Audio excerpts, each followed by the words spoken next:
Biasa berlaku di kalangan pemborong kecil yang hanya melayani jasa renovasi atau membangun rumah milik perorangan dan subkontraktor level terbawah. Untung atau rugi di sini tergantung kemampuan seorang pemborong dalam. 1. Memperkirakan waktu pengerjaan untuk menetapkan harga borongan yang tepat.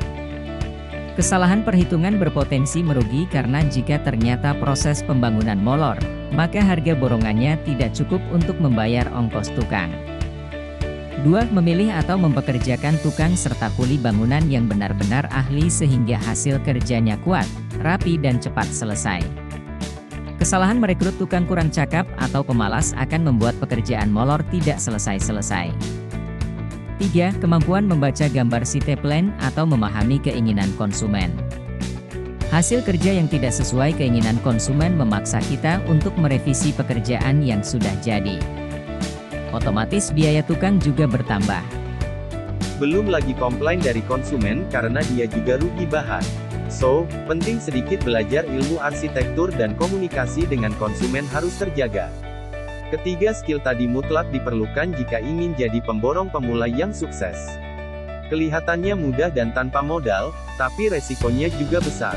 Kesalahan kecil saja bikin usaha rugi. Dilihat dari modal, sistem borong kerja lebih menguntungkan. Kita hanya butuh cari tukang dan mengawasi mereka bekerja. Tapi coba ketemu dengan konsumen yang memakai gambar jalan alias suka berubah pikiran plus cerewet. Rasanya tuh kayak ditabokin orang gila, nyesek tapi akan disalahkan jika membalas.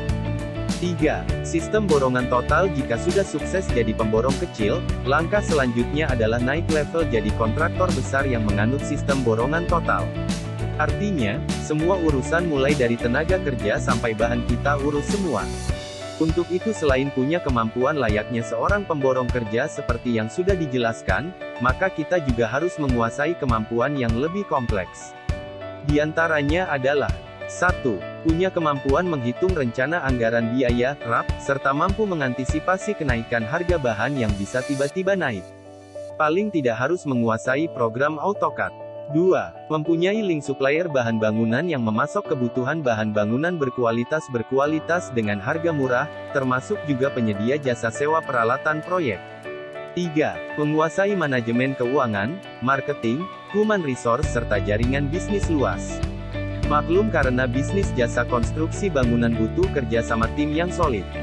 4. Menguasai ilmu arsitektur. Kalau tidak memiliki skill ini, sebaiknya merekrut seseorang yang ahli dalam bidang teknik sipil. 5. Memiliki modal besar. Susah? Tidak juga. Kalau kita sudah terjun sendiri, lambat laun semua hambatan pasti bisa teratasi. Percayalah, pengalaman tidak akan pernah bohong. Mendapat proyek besar pasti jadi keinginan semua kontraktor sipil. Namun jika Anda baru memulai merintis usaha dan belum punya banyak pengalaman di bidang jasa membangun gedung rumah, sebaiknya belajar memahami seluk-beluknya lebih dulu.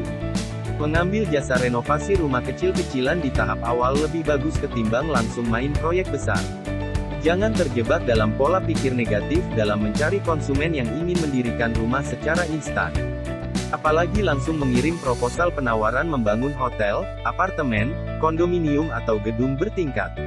Ambisi sih boleh, tapi mengukur kompetensi diri juga penting.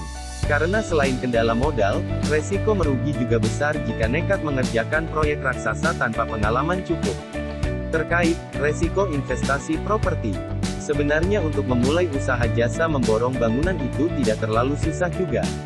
Karena kemudahan itu akan kita dapat setelah melalui proses pembelajaran. Bahkan rekan saya bisa sukses menggarap proyek-proyek besar dari pemerintah maupun developer properti meskipun tidak punya background pendidikan teknik sipil. Bagaimana caranya meraih keberhasilan jadi kontraktor bidang properti? Menurutnya, kunci sukses jadi kontraktor bangunan itu ada 3 modal utama yang harus dikuasai yaitu, 1. Mampu meyakinkan dan menjaga kepercayaan dari konsumen. 2. Mampu mengkoordinir tukang dan kuli bangunan dengan baik. 3. Punya kemampuan menghitung rencana anggaran biaya, RAP, mendekati tepat. Jika kamu tertarik ambil peluang jadi pemborong properti muda pemula sukses, fondasi dasar tersebut harus diperkokoh dulu. Sama dengan mendirikan gedung, kekuatan fondasi menentukan seberapa kokoh gedung tersebut bertahan menghadapi segala cuaca bahkan banjir atau angin topan. Tapi tenang, pasti ada jalan kok. Atau kamu punya pengalaman menjalankan bisnis ini? Boleh bagi-bagi tips suksesnya dong. Yang jadi masalah bagi pemborong kecil pemula dalam bisnis jasa konstruksi sipil adalah bagaimana cara mendapatkan proyek bangunan. Boro-boro berpikir dipercaya menggarap proyek gede, dapat borongan skala kecil saja susah, Om. Kasih tahu dong gimana triknya. Oke, untuk mengatasi kendala tersebut, akan kita pelajari bersama dalam video selanjutnya. Sabar ya bos. Oh iya, untuk usaha itu kita modalnya 3M, M1 adalah melihat. M2 adalah memahami. M3 melaksanakan. Andai kata ketiga M tersebut kita laksanakan dengan baik dan benar insya Allah akan berhasil.